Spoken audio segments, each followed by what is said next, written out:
Welcome back to Soniagogy Integration Academy. I'm Chewy, and this is episode 2 of Meet the Pack. And this is a dojo of the mind where awareness actually becomes something you can use in real life. In the last video, I introduced the idea of the dog pack, correct? Yeah, different dogs, different patterns, same person. Now we're stepping into one that nobody argues with, the safest one to admit, the mental loop pack. Like, yeah, I'm a perfectionist. Yeah, I like to overthink. I can doubt myself, like that. So, yeah, those are ones that live in your head. So let me ask you something real quick. You ever rewrite a text, say 5 times, and then finally hit send, and then instantly feel like you should have said something else? Yeah, well, welcome to that pack. These dogs don't bark loud like anger or frustration. They don't make a big scene. They whisper in the background constantly in the crazy PR. Shut up. It's just constant noise, constant thinking, constant adjusting, like your brain is trying to solve a problem. And here's the thing, it doesn't even exist yet. This pack actually thinks it's helping you. It believes that if it just thinks a little more, goes a little deeper in the analysis, predicts one more outcome, then you'll finally feel safe, which sounds good in theory until you're laying in bed at 2 a.m. on a Tuesday night thinking about it, spinning it in your head, having a full-on conversation with someone that's not even there. Maybe that person is sleeping right next to you. So let me break this down for you. The first one is the border column. I call this one the perfectionist. This one never clocks out. It's always scanning, always adjusting, and always looking for whatever you just did or somebody else did, thinking, yeah, I could have done that better. You finish something, and instead of feeling good about it, your brain immediately starts pointing out what's wrong with it. I mean, how many people enjoy that when their bosses or somebody comes over and looks over their shoulder and says, you could have done it better? Yeah. You ever clean something that's already clean and then clean it again just to make sure it's doubly clean? Well, that's not cleaning. That's anxiety. And it's wearing a uniform, pretending to be productive. But this dog isn't trying to mess with you. None of these dogs are.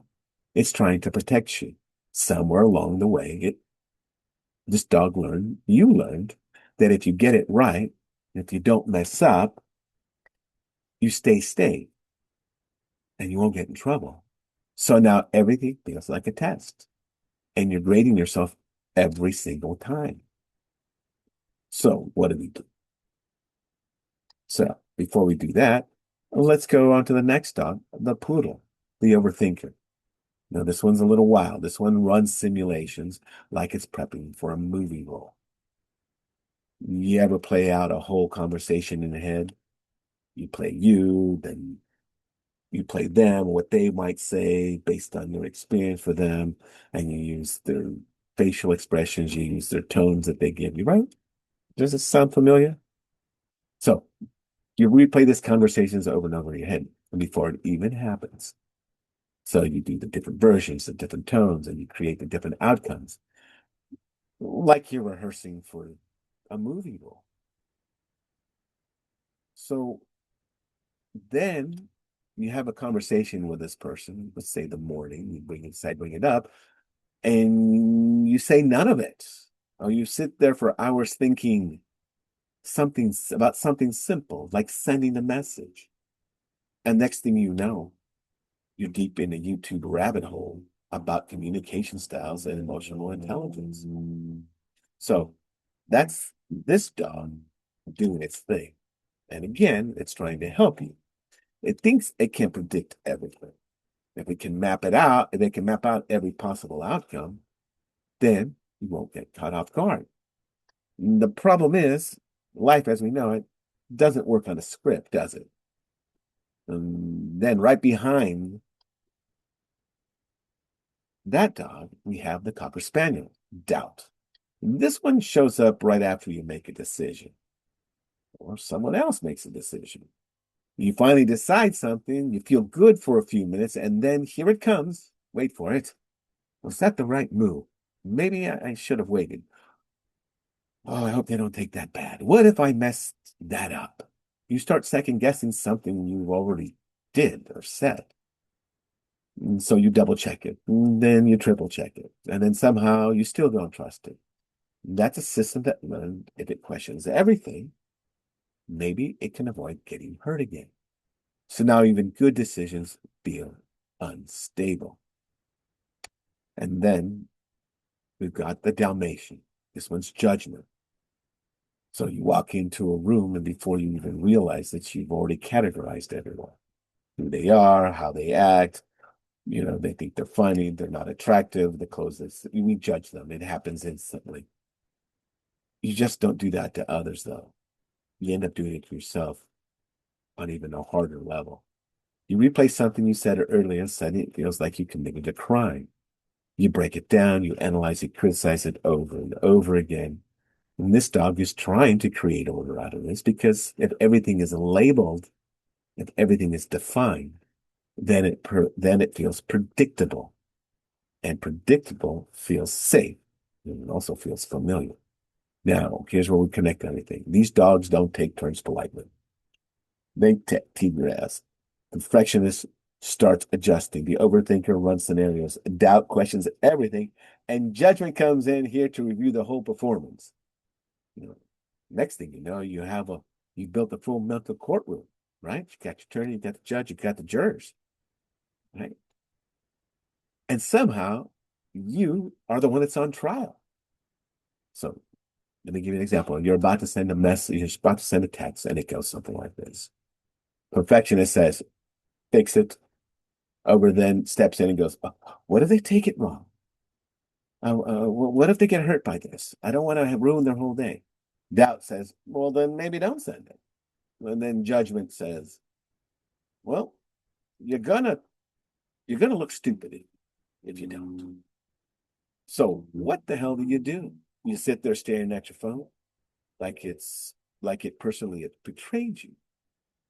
Now listen to this. This isn't your personality. This is trained. This is habitual. You practice thinking like this. Your system learned. Your body got used to it. So now it just runs automatically in the background. You don't even have to think about it. And the wild part is it feels like it's identity. Well, like this is just who you are, right? Well, it's not. It's just the pack doing what it was trained to do. And here's gets a little more interesting because by the end of this series, I'm going to give you something that helps you actually see this clearly.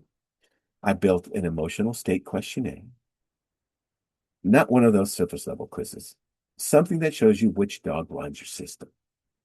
And it's fairly accurate. And and then which dogs show up when pressure hits.